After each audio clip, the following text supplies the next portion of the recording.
I bought a high-rise condo across from the station, but suddenly he brought up this story. Why now? It was surprising because he had purchased the condo behind my back while I was staying at my parents' house. It's an amazing place with a stunning view and spotless rooms, but I was in shock. He moved out of our apartment and into this luxurious condo without any explanation or apology, saying he used money from selling our old place. He told me, "I'm going to live with mom and dad in this great house, so I don't need a parasite like you."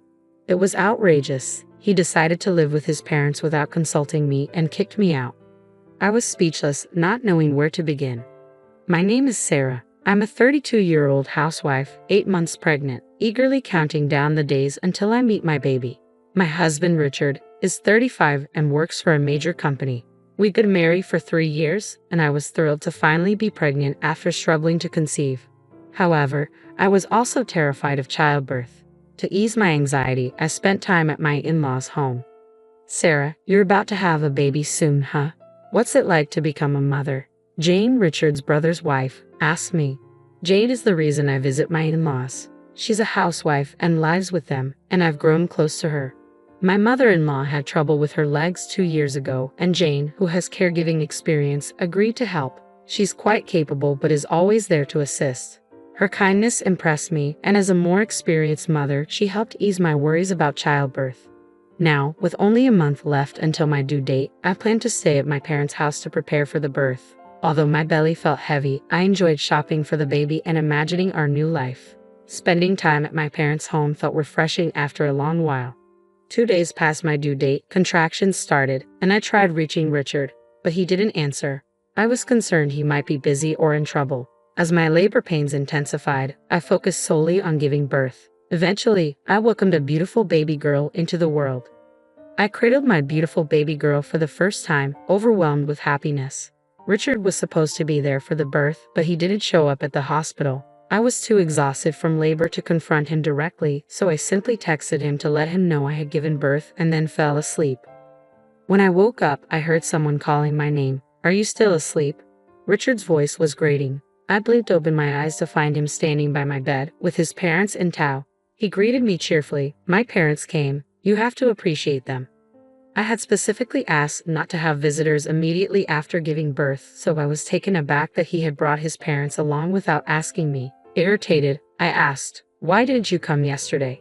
He responded casually, "I promised to go eat sushi with my parents. I thought I'd come after that, but I drank a lot and figured it would be better not to come and be a trouble." I couldn't believe his priorities. While he enjoyed sushi and drinks, I was left to struggle through childbirth alone. Ignoring my irritation, he asked, "Where's our baby?" "She's in the nursery, a healthy baby girl," I replied. My mother-in-law's face tightened at the news. "What a girl," she muttered. "Such a useless wife." I was stunned by her comment. My father-in-law chimed in. Both Jane and Sarah blew it. "You're pathetic." I was hurt and furious that, instead of receiving gratitude for enduring childbirth, I was insulted. Richard, too, seemed disappointed. "Oh, damn it. I knew it was a girl, but I hoped for a boy." I got my hopes up. I didn't understand his disappointment. He explained that his parents had high hopes for a boy since our first child was a girl, but that didn't matter to me. To me, my baby was perfect, no matter her gender. Richard's reaction left me feeling alone and unsupported, as he seemed more aligned with his parents' expectations than with celebrating our new arrival. I was fuming with anger, but exhaustion and soreness from childbirth made it hard to muster the energy to confront Richard. Thankfully, a nurse who had overheard our conversation through the wall intervened and asked his parents to leave the room. She noticed my distress and offered me comfort as I cried. Since then, Richard hadn't visited me in the hospital. On the day of my discharge, I arranged for my parents to pick us up and take us to their home. I didn't want to return to our place in such a state. I couldn't understand why Richard had become so cold-hearted. He seemed so much more caring when we first married. I wondered if his change in demeanor was linked to his work issues from 2 years ago. He had made a significant mistake that caused a huge loss for his company. Though his colleagues covered for him, he never faced any real consequences. Still, the error derailed his career, and he had struggled to get back on track. His frustration and stress may have contributed to his emotional distance. Additionally, one of his colleagues, who had joined the company later, was now his boss. Richard had been better at his job initially, but their roles reversed due to his earlier mistake. The reversal must have been hard for him to accept. adding to his stress and affecting his behavior at home. I felt a mix of dissatisfaction, hope of that having our baby would spark some change in him, but he didn't seem to be making any effort. I worried about our family's future and felt overwhelmed by the uncertainty. Then Richard called me unexpectedly. "Hey, when are you coming back? You've been gone for almost a month since the baby was born." I wasn't ready to go back yet. "Sorry, I'll be home soon. I need to get things in order for our daughter and start fresh." Richard's response was shocking. "You don't need to bring all that stuff back. I actually just wanted to discuss something with you. Maybe I should have told you this in person rather than over the phone." I was stunned and confused by his abruptness. What did he mean? I was completely baffled by what Richard was saying. Then he dropped an even more shocking revelation. "I bought a high-rise condo across from the station." I was stunned. "Wait, what do you mean?" I asked, trying to make sense of his sudden announcement. Why was he bringing this up now? He described the condo's stunning view and immaculate rooms, but I was confused. He had moved out of our apartment and into this luxury condo without telling me while I was staying at my parents' house. I was flabbergasted. Where did the money come from? You shouldn't be able to afford that on your salary. He made no apologies and simply said, "I used the money from selling our house." I needed clearer explanations, not just bits of information. "You sold our house. Where are your parents living now?" He seemed oddly pleased as he replied, "Daddy and Mommy are living with me in the condo now. I'm moving in with them, so I don't need a parasite like you. Get out." I was left speechless, unsure how to react. Richard had decided to live with his parents without consulting me and had kicked me out. He called his parents Daddy and Mommy with a new sense of familiarity and announced they were living together in the condo. He practically asked for a divorce. As I stood there, dumbfounded, he continued, "You're so arrogant for a housewife. You're useless without my salary. You've got a dead weight lately, especially with your morning sickness." I tried to explain that I had been busy right up until giving birth, but he wouldn't listen. He added, "And our baby isn't a boy. My parents think it's better to be with a younger woman who might give them a boy. They also don't want to live with you and my brother anymore." He told me he had put my things in a storage room and instructed me to pick them up. "As for the divorce, I've already sent you the papers. Make sure to file them." And with that, he hung up on me. I was stunned and paralyzed by the shock. How had I ended up married to someone so callous? I felt like I had made a terrible mistake, but there was no point in dwelling on it now. My priority was my daughter. I had to pull myself together for her sake. After taking some time to process everything, I resolved to sever all ties with Richard and begin a new chapter in my life. I was determined not to let him control me any longer. If a divorce was what it took, then so be it. I would show him who would truly regret this decision. My parents were furious when I told them about the situation. They immediately agreed to support me through the divorce. As soon as I received the divorce papers from Richard, I signed and filed them. About 2 weeks later, Richard unexpectedly showed up at my parents' house. "Hey, what's going on?" he demanded. "Why has so much money been withdrawn from my bank account?" He slammed his bank statements onto the table, glaring at me. I remained calm and replied, "Aren't you familiar with the term division of property?" "What's that supposed to mean?" he retorted, baffled. "That's not what this is."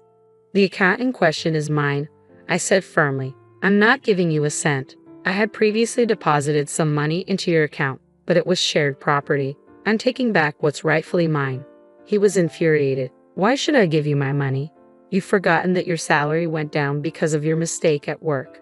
I started a side job at home. I'm sure you didn't earn as much as I did."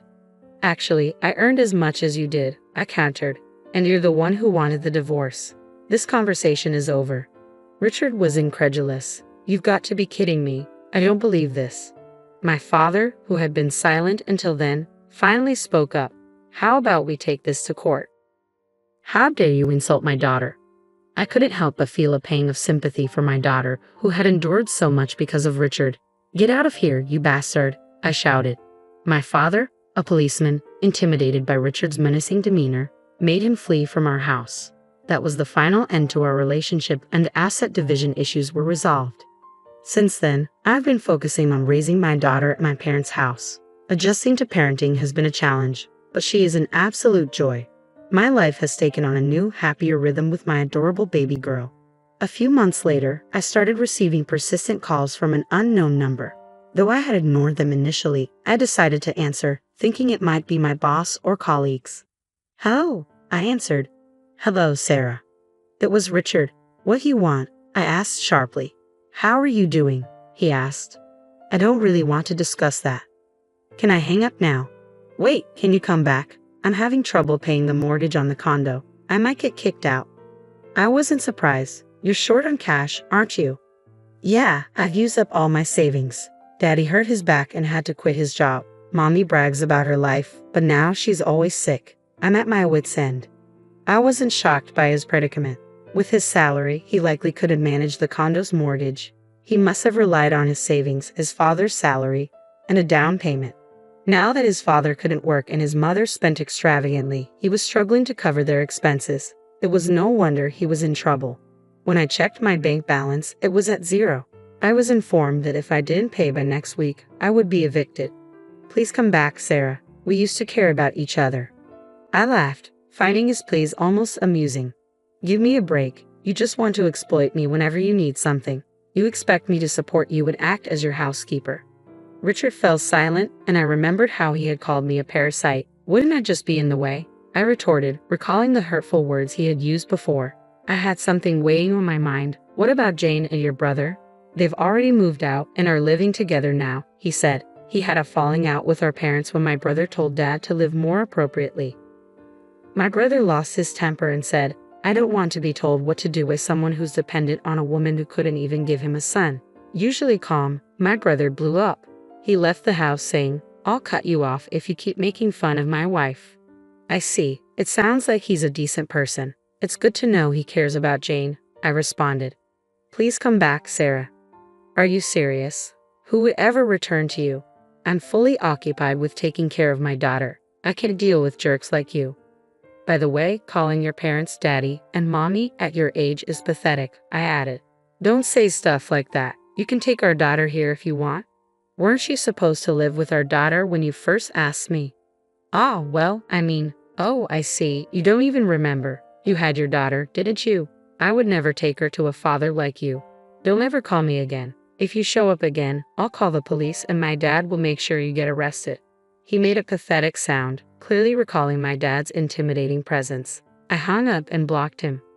Later, he tried calling me from a new number, but I had changed mine too. A bit later, Jane contacted me. "I'm sorry for not reaching out sooner. We moved to the countryside, and it took us a while to get internet access set up." Jane and her family had decided to live in a peaceful, rural setting. I visited their new home and found it to be a charming town surrounded by nature. I imagined how happy and well-adjusted my child would be growing up in such an environment. Jane's husband filled me in on my ex. He and his family were eventually evicted from their high-rise condo and burdened with debt. He was struggling to support his parents and barely making ends meet. In contrast, I was thriving. I worked from home and lived comfortably at my parents' house. Today, I was going to relax at Jane's place for a few days before returning to spend more time with my daughter.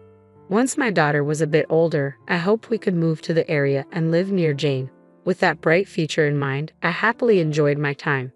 Buying a high-rise condo while your wife is pregnant is insane. Maybe if you're rich, but it's ridiculous on a normal income, I thought. I was relieved to have left such an unlikable husband behind. I wished Jane and her family all the best, hoping they would continue to live harmoniously together. Thank you for watching to the end. If you enjoyed this, please subscribe to our channel. See you in the next video.